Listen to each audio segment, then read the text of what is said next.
You're sitting in here in the dark. What are you sitting in the dark for? Huh? I'm messing around in the kitchen, so you're hanging out over here to stay out of the way? You do that sometimes? Sometimes you get right in the middle of everything? Or are you waiting on the flies? Because it's that time of year where all the flies from outside are trying to come in. And we've been killing flies like crazy. And I hear one in the kitchen, and you could come, maybe see if, well, it's probably not a good time for you to come get him. But there's a fly buzzing around the windows. Yeah.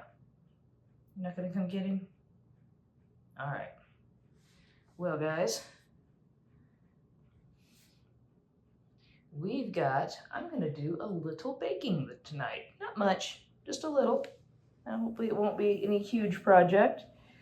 But I thought you guys might be interested in what we're doing. So let's come in here and have a look. I've got everything all prepped.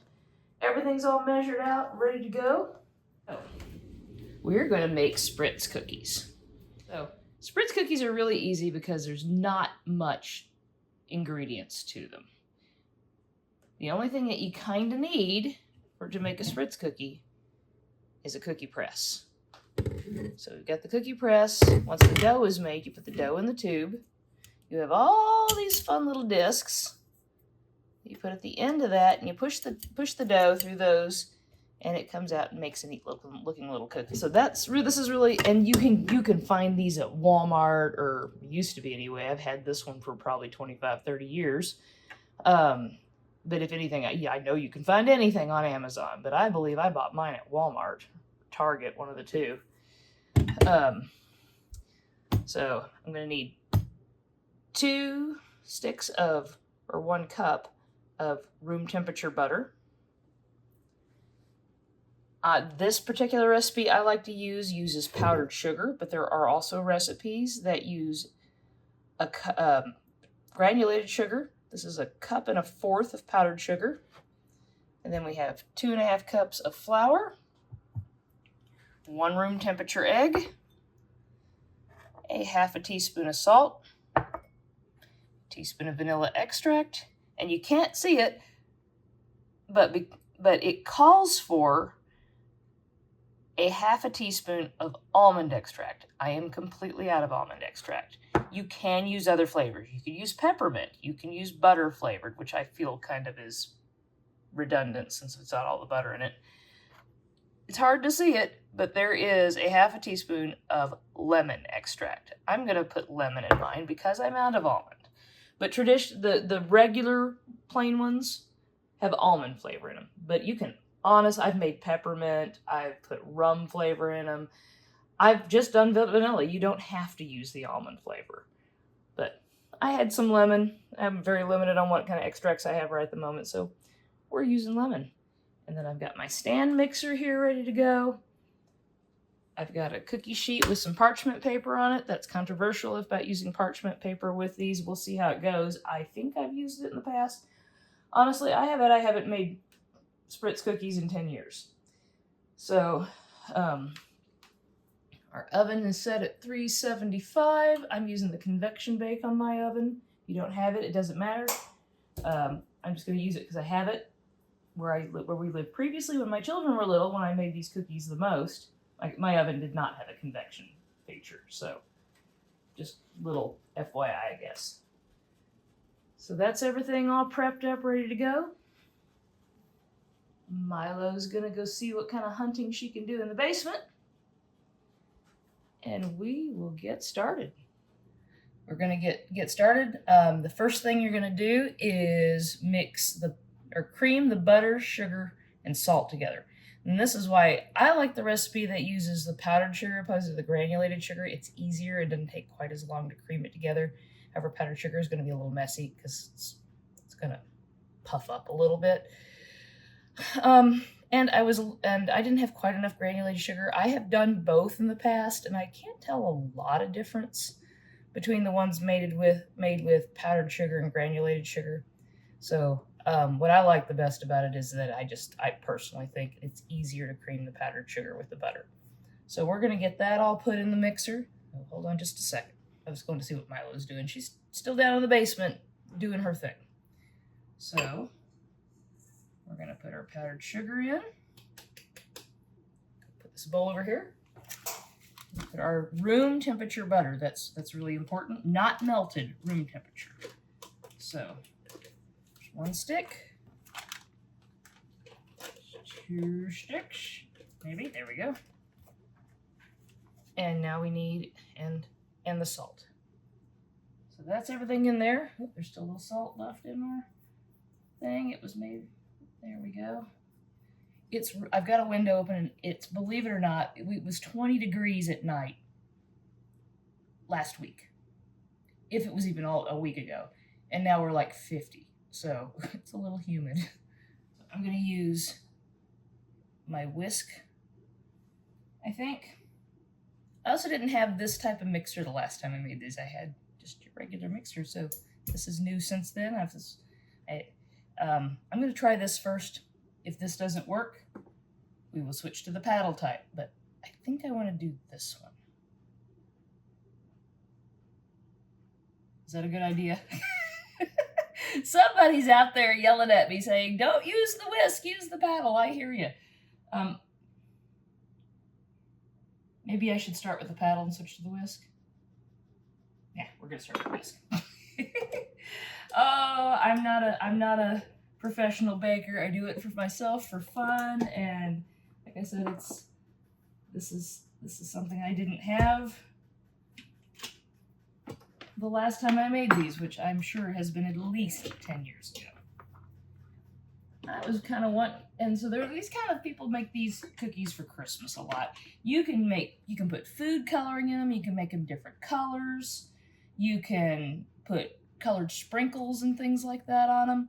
I'm just making plain ones. I might sprinkle a little granulated sugar on them. I don't have any of the fun stuff. I'm out of food coloring. I don't have anything right now. So let's start this off. It is plugged in. Okay.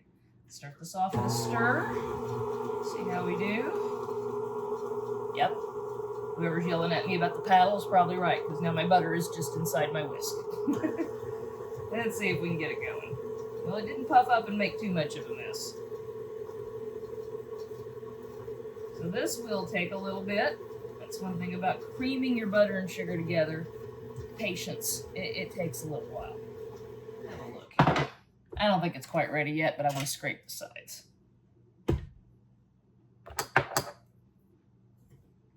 So, I do have to say, I love my KitchenAid. This is a KitchenAid mixer, and I do like it. My husband gave it to me for Christmas one year, a long time ago. Well, obviously, it's been sooner than 10 years. But, it is really not the most easy mixer to be able to scrape your sides down with. You pretty much have to almost have to take the bowl out or the blade out to get to it. All right, so I've got the sides scraped back down. Back in there. Back on. Looks like icing right at the moment. So, while that's doing its thing, because it's going to take it a little while, and I already have everything else all measured out, while we're waiting on the butter and sugar to get nice and fluffy for us, since this is a Christmas cookie, and I know we're not quite to Thanksgiving yet. Oh, I guess we're just about Thanksgiving, aren't we? Anyway, what was you guys' favorite Christmas cookie? Is it something that you made yourself? Is it something your mother made for you? Your grandmother? An aunt? A dad? I mean, there's plenty of men out there that cook too. But what was your favorite Christmas cookie? Did you enjoy Christmas cookies? I think just about everybody did. I like the Spritz cookies. I'm trying to think what my favorite one was that maybe my grandmother made. She made oatmeal raisin. Now, I can't say oatmeal raisin was my favorite, but it was my dad's favorite. So, I generally I enjoy sugar cookies. I think sugar cookies are about my favorite ones, and I really like iced sugar cookies. And I still like sugar cookies. But these are pretty close. They're fun, they're easy, they're small. Well, let's see if this is just about ready.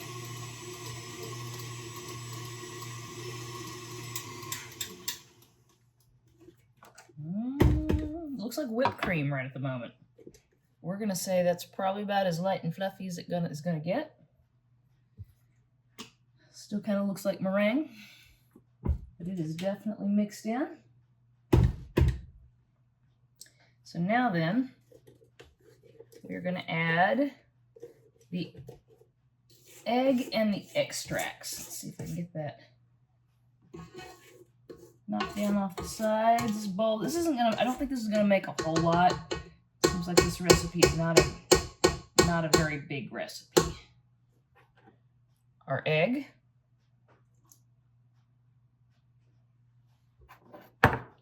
And the extracts, and I swear there's something in here.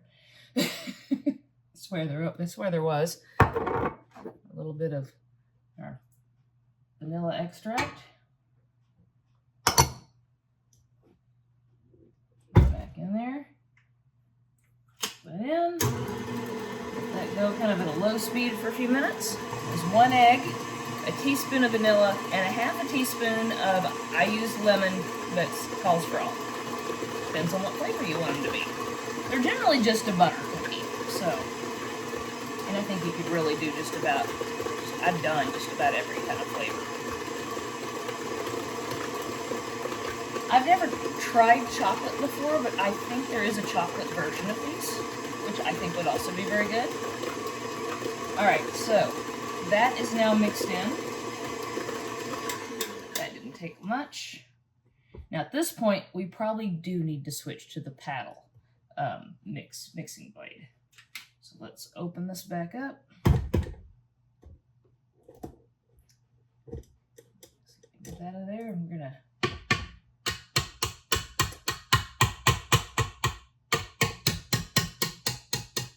that off of there. I'll scrape it down good, and then now we're going to add our flour in very gradually. Now with these cookies, you want to be careful not to over mix them, or it'll make your cookies tough. I'm going to pop this off the stand for a minute to make this a little easier. I will give you a quick look at what we look like right now, and honestly, it kind of looks like butter icing at the moment. Let me scrape it down off the sides. I'm left-handed, sorry, so we're facing the wrong way for you. But that's what we got right now. And we're going to put 2.5 cups of sugar in it off the top of my head. I don't remember how many cookies this makes. Like I said, I think it's a relatively small batch, which is fine. It's just me and my husband. I certainly don't need a whole lot of cookies. So put that back in there. Put this back on the stand. My hand's a little bit greasy. I'm going to use the paddle mixer now because it's going to get harder to mix up with the flour. Start with that much. Really hard to get this all over you. I wear aprons almost anytime I do any kind of baking because I'm messy. Really, depending on what I'm cooking, I wear an apron a lot. Keeps from ruining your clothes. Okay, so we're gonna let down a little bit.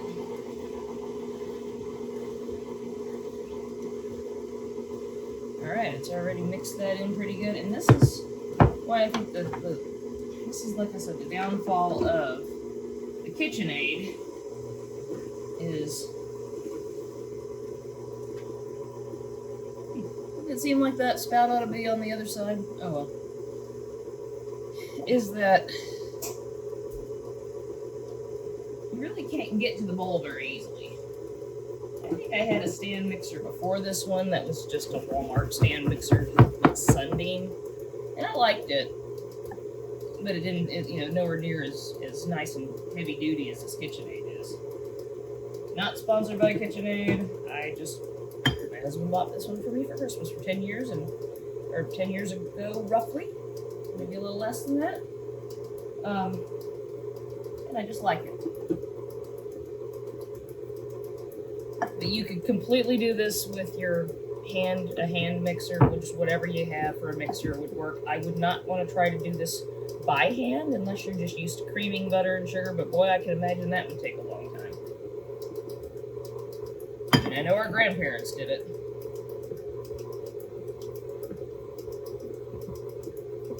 grandma had a stand mixer that I liked. Couldn't tell you what it was, but it was a big old nice heavy steel stand mixer.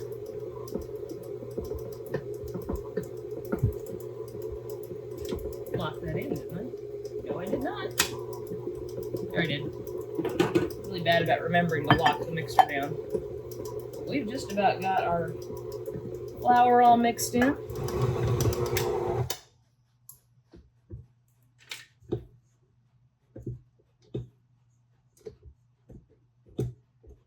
Okay. So, that off there.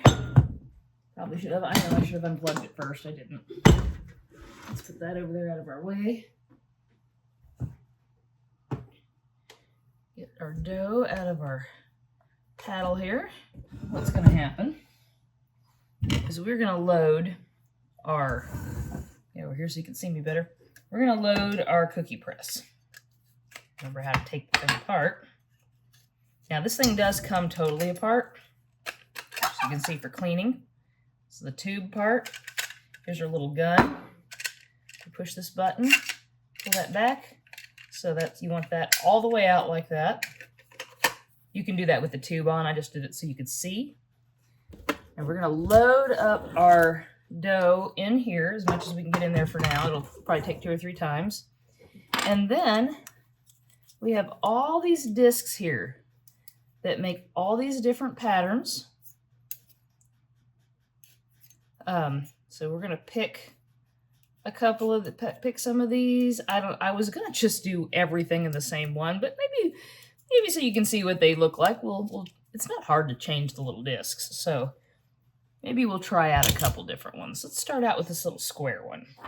So it will go in the end of your little cookie press thing. First, now I've washed my hands a million times, believe me. We're going to.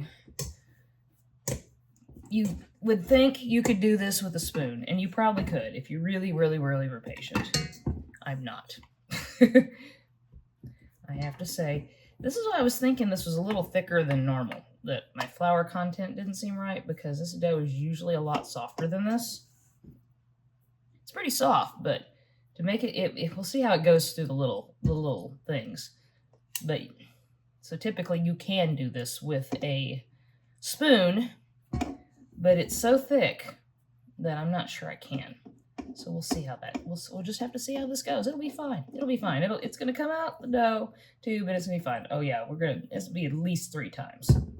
At least 3 rounds of this. All right.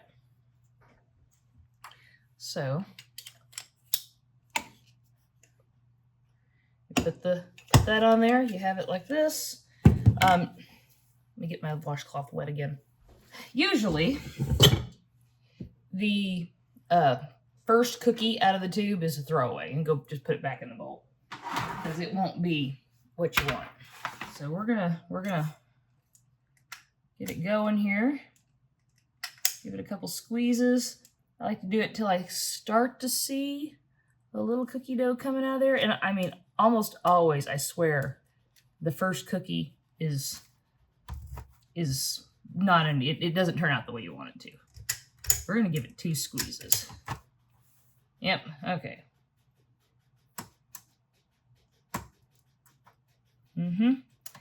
Maybe getting rid of the parchment paper, because I'm not sure it's gonna stick to it.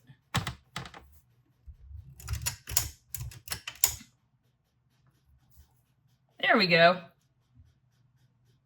And I did 2 squeezes, and 1 squeeze is obviously enough.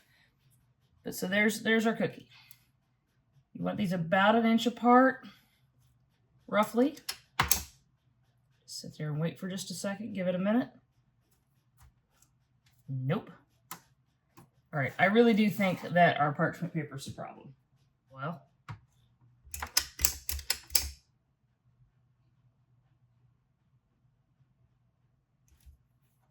there, we got another one. Okay.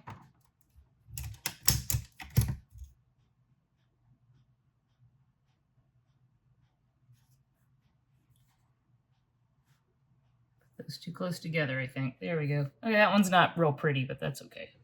Okay, let's try another, let's do another plate.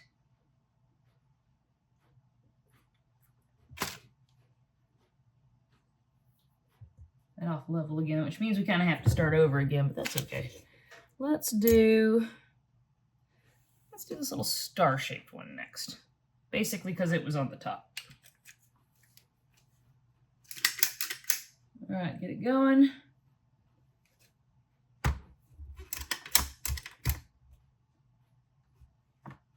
There's one.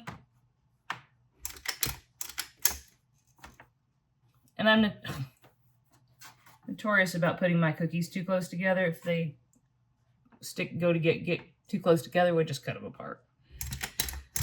Making this for me, not for a contest, so I don't care. All right. We're just gonna, so you can see all the shapes. We'll just do one of each. Or one row of each. It won't go through all of them. There's a whole bunch of them there, but.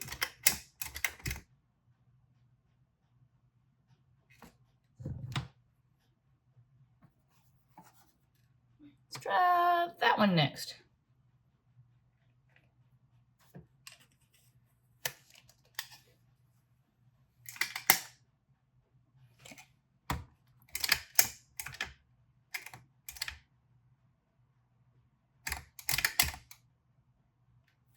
There we got it. And then this will go in the, then this is getting ready to go in the oven. And it will go in there for 6 to 8 minutes. You do not want these to brown. But we're going to put these in the oven.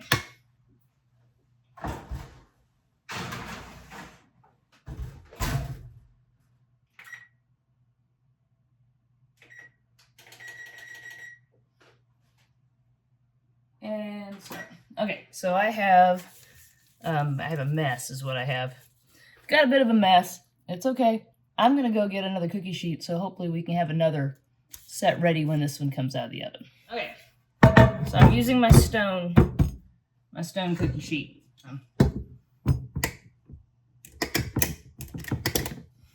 There we go.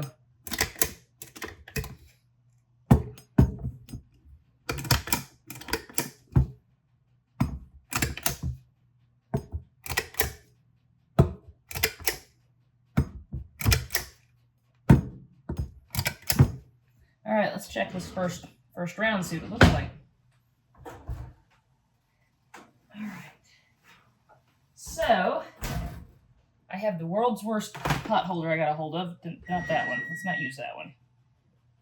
I'll use 2 of these. Okay. So, here's what we got right now. You don't want them to necessarily brown. I think they could use another minute, so we're going to put them back in. All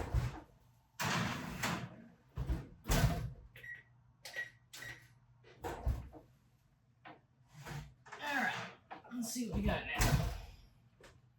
So here we go. Those feel just about right. They're stiff. I said you don't necessarily want them to brown. So that's about what we want. I'm going to set these over here to let them cool just a minute, and then we'll take them off the cookie sheet. Let's put this one in.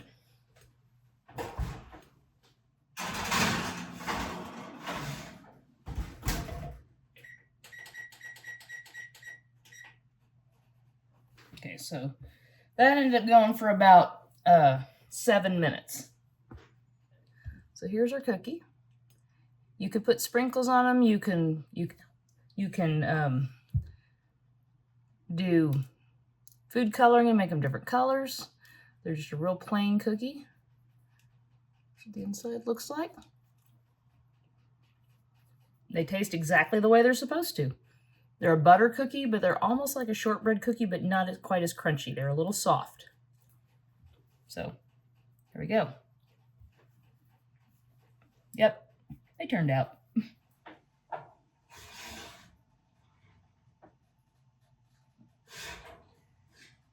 So, there's that sheet of them. I'm gonna set these just on the top of the stove for now. This one's kind of ugly. The dough's drying out, so it's making it even harder. So we're doing this one. I put little bits left in here. I think we're gonna be done because that's getting really, really, really dry.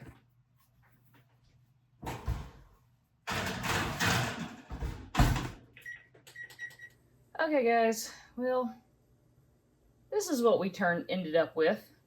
They're not pretty. They taste okay. They taste like they're supposed to taste. Maybe a little drier than I would like. But they taste okay.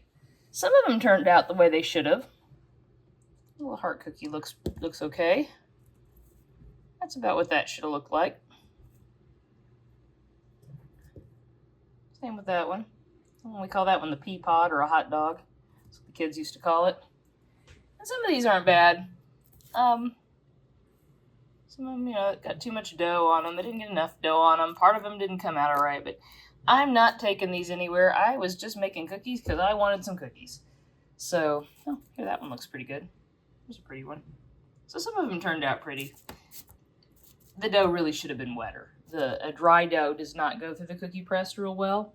So if you ever make these on your own, if your dough looks really dry, it's not going to go easily. Typically, this dough goes to that cookie press easy. You can just press them out real fast. That's generally a fairly fast thing to do. But, oh well, like I said, I hadn't made these in at least 10 years, so I'm glad I got anything. Let's go see what Milo's doing. Hi. Are you sleeping with my crochet project? Yeah. You enjoyed your nap while I was messing around in the kitchen? You didn't try to eat any more of my air plants? I did come in here at one point and she had 2 of my air plants on the ground batting them around, didn't you? They do kind of look like cat toys. Yeah, let's go have a peek at those. Yeah, I know, you shouldn't have done that. And there's a suspicious leaf on the floor. But, oh, their light has gone off for the day. Here, let's grab one of these out of here. It's dark. This isn't the room with the most light. But these are air plants. They do not take dirt. You just set them somewhere. Make sure they have plenty of light. I have a grow light over them. And I soak them in fish tank water once a week. Do you think that's for you? Huh? It's not for you. That's a plant. That's not a cat toy. I do admit it does look like a cat toy. And that's what she thinks. This is not for you. It's not for you. You can't eat my air plants. No. No, you can't. They're mine. And I don't know if they'd make you sick or not, but I'd really rather you not eat them. They're not, believe it or not, the easiest things in the world to grow. But I did start out with 2 of this kind, and I have a whole bunch of them now because I had one of them right after I got it bloomed and had babies. And apparently, in fact, all these are babies. I don't think I have any of the original ones. Apparently, with these plants, is once they bloom, they here's one of the older ones. Once they bloom, those little baby plants start coming up around the bottom of them, like all the way around the base of them, and then you can pull them off and you have more plants. But then after they bloom, they die. So they bloom once, they make babies, and then they're done. So that's why I have a whole bunch of these. I guess both of the ones that I had did that. Now these guys here, this is a better looking one.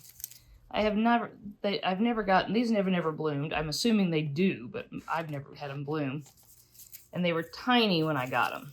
And they're about this is the smaller one. It's about as big as my hand. See, somebody thinks it's for her. But it's the same kind of thing. And there's several different types. I should cut those dead leaves off the bottom of it. Oh, not for you. I dropped it. There's more than just these couple that I have, but they're pretty neat. They really like fish tank water is how I water them. And I soak them in water. I put fish tank water in a bowl and I soak them once a week. And then this light here is a grow light. It's on a timer and that's all I do with them. So I've had pretty good luck with them, but I know many other people who have not. And then we just have to try to keep somebody from carrying them away. So they're on the piano. She cannot jump up there without stepping on the piano keys, so it's kind of the alarm that Milo's getting up there with the air plants. Sometimes she's just getting in that window, but many times she's getting the air plant. Yeah, leave the air plants alone. Those are not for you. I need to go finish cleaning up the kitchen, and then I guess it will be about time for us to go upstairs because I'm about ready for bed.